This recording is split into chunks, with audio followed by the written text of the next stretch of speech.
বন্ধুরা, জীবনের দ্রুত গতিতে কখনো না কখনো আমাদের সকলেরই দেখা হয় রাস্তার পাশে লাগানো এই ছোট্ট মেশিনটির সাথে, যাকে আমরা এটিএম মেশিন বলি। আমরা শুধু আমাদের পকেট থেকে একটি প্লাস্টিকের ছোট কার্ড বের করি এবং তার লোহার বাক্সের ভিতরে প্রবেশ করাই, কয়েকটি বোতাম চাপি এবং সেকেন্ডের মধ্যে খড়খড় করে আমাদের জন্য টাকা হাতে চলে আসে। আপাত দৃষ্টিতে এই প্রক্রিয়াটি সাধারণ এবং সহজ হয়ে গেছে, কিন্তু আমরা এর ভেতরের দিকে কখনোই মনোযোগ দিই না। কিন্তু যদি বৈজ্ঞানিক এবং প্রযুক্তিগত দৃষ্টিকোণ থেকে দেখা হয়, তবে এই প্লাস্টিকের কার্ড এবং এই মেশিনটি মানব ইতিহাসের অন্যতম বৃহত্তর এবং বিস্ময়কর আবিষ্কার। এই ইলেকট্রিক নেটওয়ার্কের গভীরতা অনুমান করুন এই সত্য থেকে যে এই লোহার বদ্ধ তিজোরি জানে যে এতে প্রবেশ করা কার্ডটি বিশ্বের কোটি কোটি মানুষের মধ্যে শুধু এবং শুধুমাত্র আপনারই। এই মেশিন আরও জানে যে আপনার ব্যাংক অ্যাকাউন্টে এই মুহূর্তে কত টাকা আছে। এর চেয়েও বড় বৈজ্ঞানিক বিষয় হচ্ছে, যখন এই মেশিন নোট গণনা করে তখন এর ভেতরে লাগানো ইলেকট্রিক চোখ গ্যারান্টি দেয় যে লক্ষাধিক টাকার লেনদেনেও কখনো হিসাবে 1 টাকার ভুল হয় না। মেশিনের বর্তমান যুগের ডিজিটাল মেকানিজম, অর্থাৎ এর ভেতরে কার্ড রিডার, গোপন পিন কোডের উচ্চ স্তরের এনক্রিপশন, ব্যাংক সার্ভারের দ্রুততম নেটওয়ার্ক এবং এর ক্যাশ ডিসপেন্সিং সিস্টেম বিজ্ঞানের এমন একটি মাস্টারপিস যা আলোর গতিতে ডেটা স্থানান্তর করে। কিন্তু এই আধুনিক প্রযুক্তি রাতারাতি অস্তিত্বে আসেনি। এর পেছনে মানুষের বাধ্যবাধকতা, ব্যাংকিংয়ের পুরনো এবং কষ্টদায়ক ব্যবস্থা এবং বড় অনেক সংগ্রামের ইতিহাস লুকিয়ে রয়েছে। আজ থেকে মাত্র কয়েক দশক আগে যখন এই এটিএম মেশিন বিশ্বে বিদ্যমান ছিল না, তখন মানুষের জন্য বিশ্বের সবচেয়ে কঠিন এবং ক্লান্তিকর কাজ ছিল ব্যাংক থেকে নিজের টাকা তোলা। কারো টাকা যদি প্রয়োজন হতো, তবে তাকে প্রখর রোদ বা কঠিন শীতে হলেও ব্যাংকের দীর্ঘ লাইনে ঘন্টার পর ঘন্টা দাঁড়িয়ে অপমানিত হতে হতো। লোকেরা ঘামে ভেজা হাতে কাগজের টোকেন এবং চেকবুক ধরে নিজের পালার অপেক্ষা করত। কাউন্টারে বসা ক্যাশিয়ার আরামে একটি একটি নোট গণনা করত, সিল মেরে দিত এবং সামান্য স্বাক্ষর মিল না হলে আবার লাইনে দাঁড়িয়ে থাকতে বলতো। সবচেয়ে বড় যন্ত্রণা হতো যখন শুক্রবার সন্ধ্যা বা রবিবার কারো জরুরি অবস্থায় টাকার প্রয়োজন হতো। তখন মানুষের নিজের লক্ষাধিক টাকা ব্যাংকে অস্তিত্ব থাকা সত্ত্বেও 1 টাকার জন্য সম্পূর্ণ অসহায় হয়ে যেত সেটা বের করতে গেলে। লোকেরা প্রতিদিনের কষ্ট এবং মানসিক যন্ত্রণায় অভ্যস্ত হয়ে গিয়েছিল। এমনকি 1965 সালে একজন মানুষের সাথে এমন ঘটনা ঘটল যা ব্যাংকিংয়ের এই পুরো ইতিহাস এবং মানুষের এই অপমানকে চিরতরে শেষ করে দিল। তো বন্ধুরা, আজকের এই ভিডিওতে আমরা সেই ঐতিহাসিক যাত্রা দেখব যে কিভাবে মানুষ এই পুরনো ধীর ব্যবস্থা থেকে বেরিয়ে বর্তমান যুগের এই হাইটেক সিকিউরিটি দুর্গে পৌঁছালো এবং এই সমস্ত ইলেকট্রিক যন্ত্রাংশ মিলে কিভাবে আপনার প্রতিটি পয়সা রক্ষা করে। তাহলে চলুন এবার জেনে আসা যাক।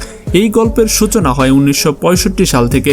ব্রিটেন প্রকৌশলী এবং উদ্ভাবক জন শেফার্ড ব্যারন একদিন তার কোনো জরুরি কাজে ব্যাংকে যাচ্ছিলেন। তিনি প্রখর রোদে দৌড়াতে দৌড়াতে যখন ব্যাংকে পৌঁছালেন, তখন জানতে পারলেন যে তার আসার মাত্র 1 মিনিট আগে ব্যাংকের প্রধান দরজা বন্ধ হয়ে গেছে, কারণ ব্যাংকিংয়ের সময় শেষ হয়ে গেছে। জন শেফার্ডের তখন টাকার খুব প্রয়োজন ছিল, কিন্তু এখন তিনি কিছুই করতে পারতেন না। নিজের টাকা নিজের কাছে না থাকার এই দুঃখ, রাগ এবং অসহায়ত্ব তার মস্তিষ্কে একটি বিপ্লবী ধারণা জ্বলে উঠল। তিনি ভাবলেন, যখন বিশ্বে চকলেট এবং কোল্ড ড্রিঙ্কস বের করার মেশিন থাকতে পারে যেখানে আপনি মুদ্রা দেন এবং বোতল বেরিয়ে আসে, তাহলে এমন মেশিন কেন থাকতে পারে না যে মানুষ 24 ঘন্টা তার নিজের টাকা তুলতে পারবে। এই চিন্তা বিশ্বকে বদলে দিল। জন শেফার্ড এই কল্পনাকে বাস্তব রূপ দেওয়ার জন্য কাজ শুরু করলেন এবং প্রায় 2 বছর পর 27 জুন 1967 সালে ব্রিটেনের শহর লন্ডনের অ্যানফিল্ড এলাকায় বার্কলেস ব্যাংকের একটি শাখার বাইরে বিশ্বের প্রথম এটিএম সফল মেশিন স্থাপন করলেন। যখন এই মেশিন প্রথমবার জনসম্মুখে আসে, তখন লোকেরা অবাক হয়ে তা দেখছিল, যেন রাস্তার পাশে একটি জাদুর বাক্স লাগানো রয়েছে। সংবাদপত্রের শিরোনাম হলো যে এখন মানুষ নিজের টাকা নেওয়ার জন্য কোনো ক্যাশিয়ারের তোষামত করতে হবে না, কারণ এখন প্রথমবার মানুষ ব্যাংকের সময়সীমা বাধা ছাড়াই নিজের টাকা আরামসে তুলতে পারবে। এবং দেখতে দেখতে 24 ঘন্টা চলা এই বৈদ্যুতিক ব্যবস্থা পুরো বিশ্বকে চমকে দিল। আর যখন এই মেশিন তৈরি হয়, তখন কার্ড এবং কম্পিউটারের সার্ভারের কোনো অস্তিত্ব ছিল না। তাহলে এটি কিভাবে তখন কাজ করত?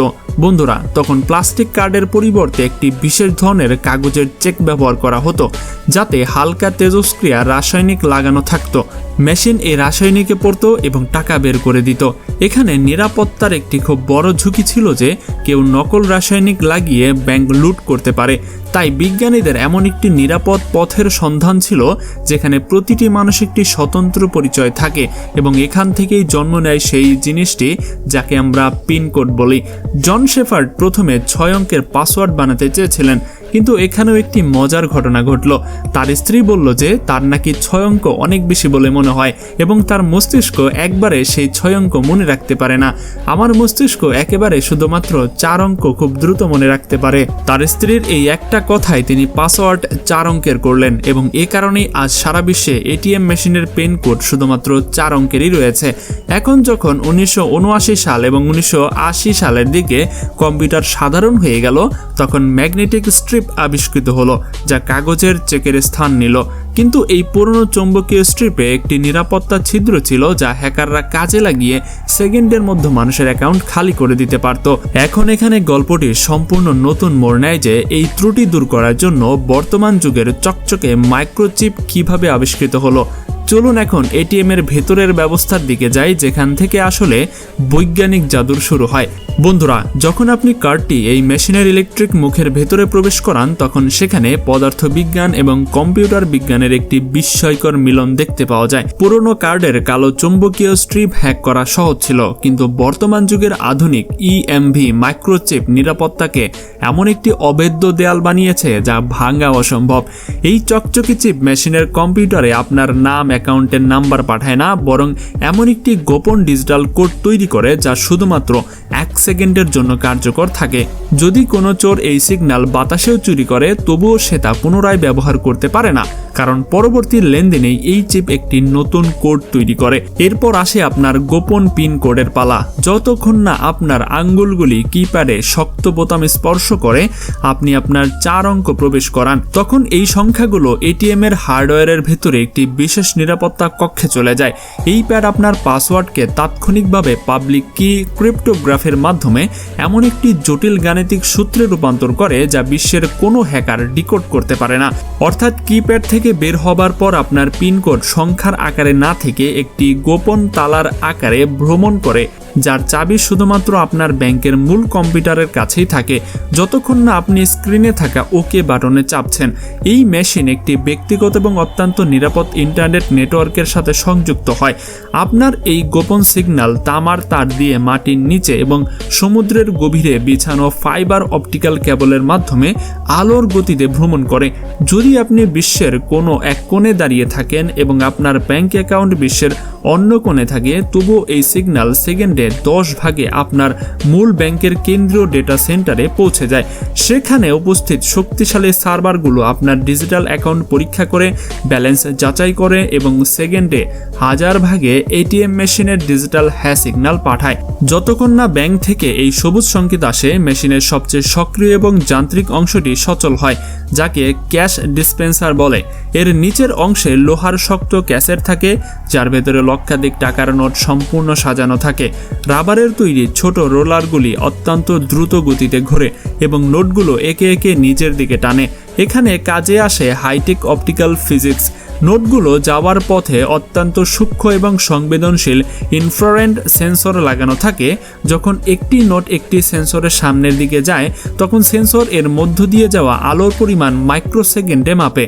তাই যদি দুটি নোট সামান্যও আটকে থাকে, তাহলে আলো কমে যায় এবং সেন্সর সাথে সাথে সতর্ক করে। মেশিন এই আটকে থাকা বা ভাঁজ করা নোট আপনার দিকে পাঠানোর পরিবর্তে সাথে সাথে তা ভেতরের দিকে একটি গোপন স্থানে ফেলে দেয়, যাকে রিজেক্ট বিন বলে। এই কারণেই এই মেশিন কখনো হিসাবে 1 টাকারও ভুল করে না। এখন একটু এই লোহার দুর্গের নিরাপত্তার দিকেও নজর করা যাক, যা 24 ঘন্টা রাস্তার পাশে কোনো প্রহরী ছাড়া দাঁড়িয়ে থাকে। আপাত দৃষ্টিতে যে মেশিন বাইরে থেকে প্লাস্টিকের দেখায়, এর নিচের অংশে 50 মিলিমিটারের চেয়েও বেশি পুরু শক্ত ইস্পাত এবং মিশ্র কংক্রিটের একটি ভারী তিজুরি থাকে, যা বোমা বিস্ফোরণও সহ্য করতে পারে। এর ভেতরে থার্মাল এবং ভাইব্রেশন সেন্সর লাগানো থাকে, যা জোর করে খোলার চেষ্টা করলে স্বয়ংক্রিয়ভাবে ব্যাংকের প্রধান কার্যালয়ে লাইভ সতর্কতা পাঠায়। কিন্তু আধুনিক মেশিনে তো ইঙ্ক ক্যাপসুল লাগানো থাকে। যদি কেউ তিজুরি ভেঙেও ফেলে, তাহলে সব নোটে এমন রং লেগে যায় যে সেই টাকা পুরো দেশে কোনো কাজেই আসে না। আজ এই মহান আবিষ্কারের কারণে পুরো বিশ্বের মানচিত্র বদলে গেছে। বিশ্বের যে কোনো প্রান্তে বছরে 365 দিন এবং 24 ঘন্টা এই ব্যবস্থা অবিরাম মানবতার সেবা করে যাচ্ছে। এখন মানুষের কোনো জরুরি অবস্থায় ব্যাংকের দীর্ঘ এবং ধীর লাইনে ঘন্টার পর ঘন্টা অপমানিত না হয়ে ঘামে ভিজে নিজের পালার অপেক্ষা করতে হবে না। 24 ঘন্টা চলা এই ইলেকট্রিক ব্যবস্থা অর্থনীতিকে মানুষের মুঠোয় এনে দিয়েছে। বন্ধুরা, রাস্তার পাশে লাগা সেই ছোট্ট বাক্সটি আমরা শুধু টাকা তোলার মাধ্যম মনে করি। আসলে এটি একটি মানব মস্তিষ্ক, পদার্থবিজ্ঞান এবং কম্পিউটার বিজ্ঞানের একটি সুন্দর চমৎকার সমন্বয়, যা আমাদের জীবনকে সহজ এবং সহজ করে তুলেছে, যা আল্লাহ রাব্বুল আলামিন আমাদের মানুষের ভেতরেই দিয়েছেন। আলহামদুলিল্লাহ। তাই বন্ধুরা, যদি আজকের এই ভিডিওটি থেকে আপনি সঠিক তথ্য পেয়ে থাকেন, তাহলে অবশ্যই এটিএম এর বৈজ্ঞানিক যাত্রায় আপনার ভালো লেগেছে কিনা সেটা অবশ্যই কমেন্টে জানাবেন। ভিডিওটি ভালো লাগলে লাইক এবং চ্যানেলটি সাবস্ক্রাইব করবেন। আজকের ভিডিওতে দেখানো প্রত্যেকটা ভিডিও সংরক্ষিত, তাই ভুল ত্রুটি থাকলে অবশ্যই সেটা আমাকে কমেন্টে ধরিয়ে দেবেন, যাতে আমাদের অন্যান্য দর্শকরাও সেই ভুল ভাঙাতে পারে। তো বন্ধুরা, আজকের মতো ভিডিওটি এই পর্যন্তই। দেখা হবে পরবর্তীতে। আল্লাহ হাফেজ।